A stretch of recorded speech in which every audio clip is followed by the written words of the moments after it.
Hey, this is Daryl and welcome back to my channel. In this video, I want to share with you 10 ideas on how to improve your email marketing as a financial advisor. Stay tuned.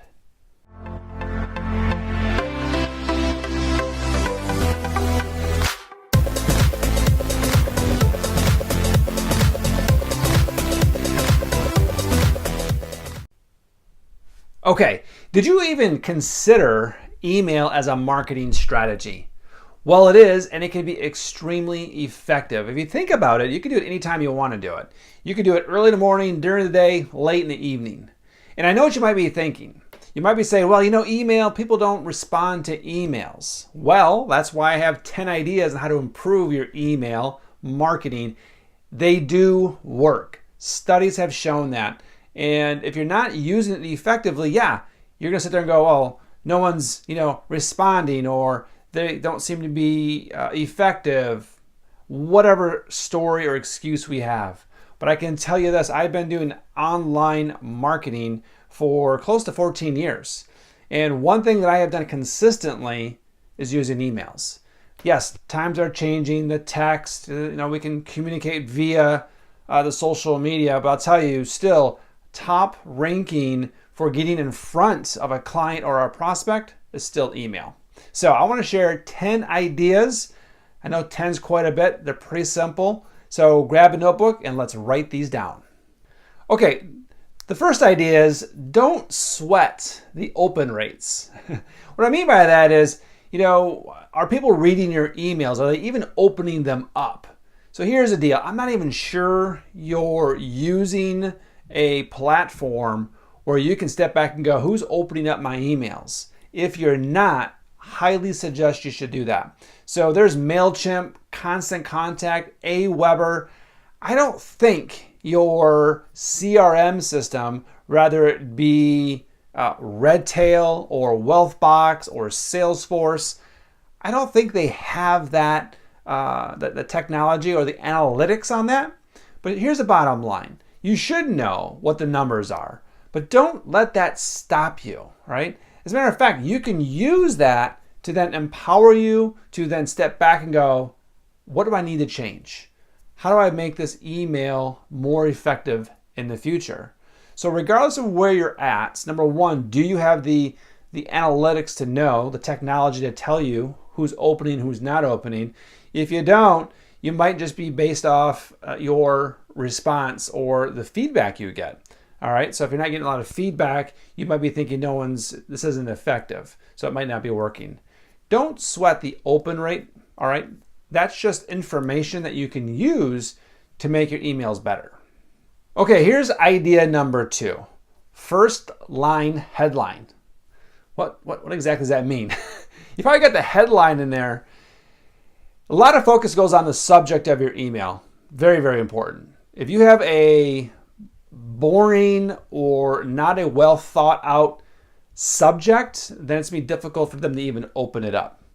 But a lot of people don't know this, and pay attention right now. Next time you go into your email box, check this out. You'll see the subject headline, but then the first line headline is another headline. So that very first sentence, a part of that, they'll be able to see. They'll see it on their mobile phones. They'll see it in their inbox. So you want to make sure those are very thought out, strategic percentages, words you choose to use, because that will encourage them to open up their email. So they have the subject line, but what we're referring to with this idea is the first line headline. So that very first sentence is an addition. It's like a sub-headline in what they can see, whether it be in their phone or in their inbox on a normal computer. So choose wisely. What's that first sentence going to say? You want to make that attractive. You want to be using things that are going to make people go, oh, I want to know more information. Give them a reason to open it up. Okay, here's idea number 3. You are the secret ingredient. Yes, you are the secret ingredient. People want to get to know you. So be you in the email. How do you usually talk to people?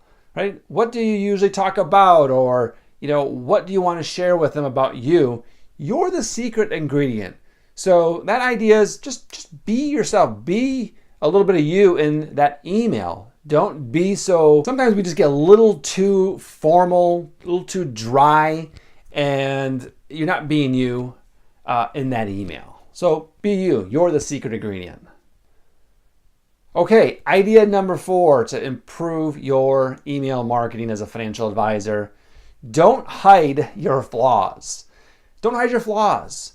You know, if you're writing an email about investments or you're writing an email about some other topics, whether it be insurance or budgeting, maybe you can say, hey, I was a little bit slow to move on my own budgeting, planning process. Or, I was trying to look at a lot of different companies when it came to getting my own life insurance. Whatever it may be, just basically think of some of the things that you consider to be a flaw, but you're being human.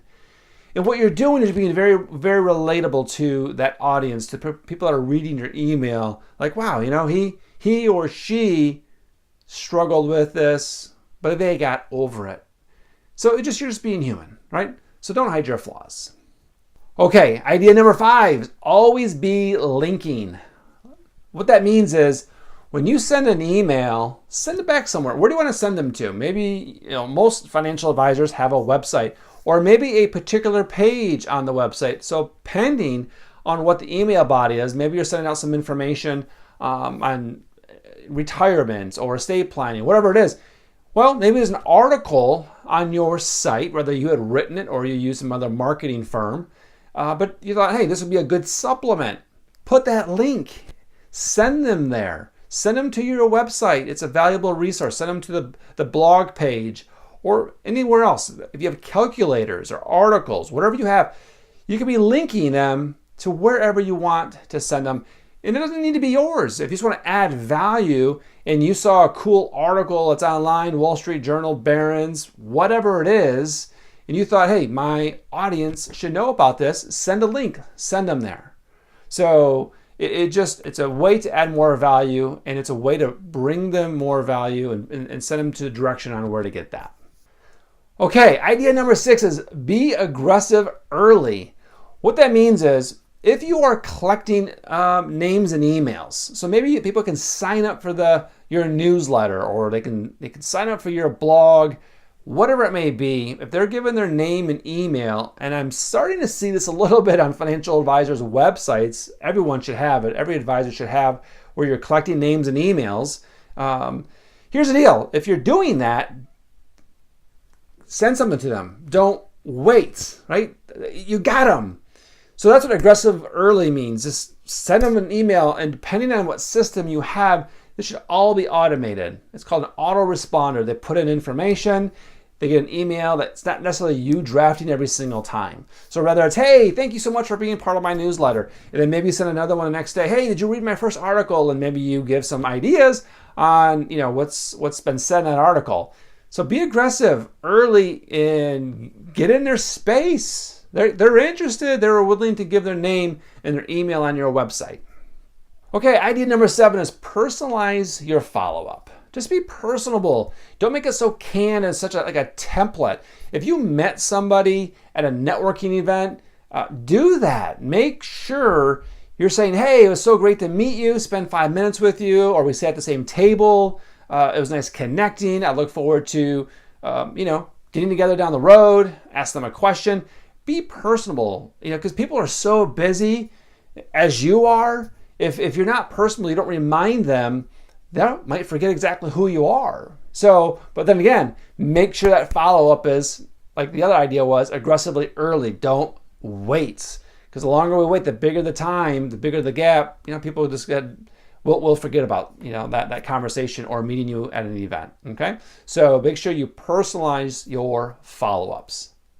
All right, idea number 8 is experiments never fail. Here's the deal. You're sending out emails. What the heck? Why not ask for maybe a referral? Or could you send my blog or my website to, 5 of your closest friends that you think would appreciate it? So some of you are like, oh, I can't do that. That's not the way that doesn't work, or whatever else we get in our own way. It's all about experimenting. It's about seeing what is working and what's not working. So experiments never really fail. So you can play around with how you want to use your email marketing, and then you can just step back and just kind of learn, right? Learn what's going on, see how you can make it better. But you will never know what's going to make it better unless you're willing to just go for it and attempt a different strategy. If it fails, it doesn't really fail. You just learn, and then you can make it better from there.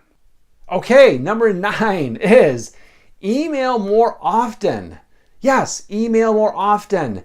I email 2-3 times a week to my financial advisors that are part of my market, and I'm telling you, it works. It really works, because if you're not, somebody else is. And I know I was a little bit hesitant on how to do this. I'm like, what's the common grounds, and what's being courteous, and that's what's being a little obnoxious. And if you're emailing 3 times a week, 4 times a week, depending on what your emails are, 5 times a week, your market will be fine with it. And if they're not, maybe some won't. That's okay. I've studied and watched very successful marketers online, and I subscribe to a lot of them, and I get their emails almost daily. It doesn't bother me at all. I want to know what's going on in their world. I'm learning as well from them. So email more often. All right, it is something that it'll be a positive thing. If anything, it's being top of mind, that whether this market be clients and prospects, top of mind. They're going to think about you more often because you're just doing your job. You're being a financial advisor, and the things that you're sending them is to make their lives better. Okay, last one, number 10 on ideas to improve your email marketing as a financial advisor. Break the rules, right? You might have heard people tell you how often you can email, or things that you can email, or things you can't email, or any of that stuff. Or why do you need to be having constant contact, and or email doesn't work? You hear this stuff. Well, you should be. If you have a peer group or you're plugged in, you might get some of that feedback. You know what? Break the rules. Forget what they say. This is for you. This strategy works. So you can start to write your own rules, like the previous idea about emailing more often. Maybe someone would say, oh, you can't do that. It's, people don't like those, and it goes into their inbox and fills up their inbox. No, they don't want, they don't want garbage going. This is not garbage. You're sending good stuff. So break the rules. If you want to email 10 times a week, email 10 times a week. If you want to ask for referrals, or keep me in mind, or invite them somewhere via email, you do what you want to do. Because you know what? Everybody else can be a naysayer, but they're not getting results. They're not using the most effective tools like you will. So go ahead and break those rules, and you'll find that, number one, it's just giving yourself permission, and you're just moving forward on how you want to be effective with your email marketing. Hey, if you like this video, give me a thumbs up. I know there's a lot of ideas here, but they can make a shift in your email marketing. If you haven't subscribed to my channel, please, so then you'll get my weekly new uploads and new content. And once again, go here in the description area below the video. I have more resources. And with that, I look forward to seeing you on my next video.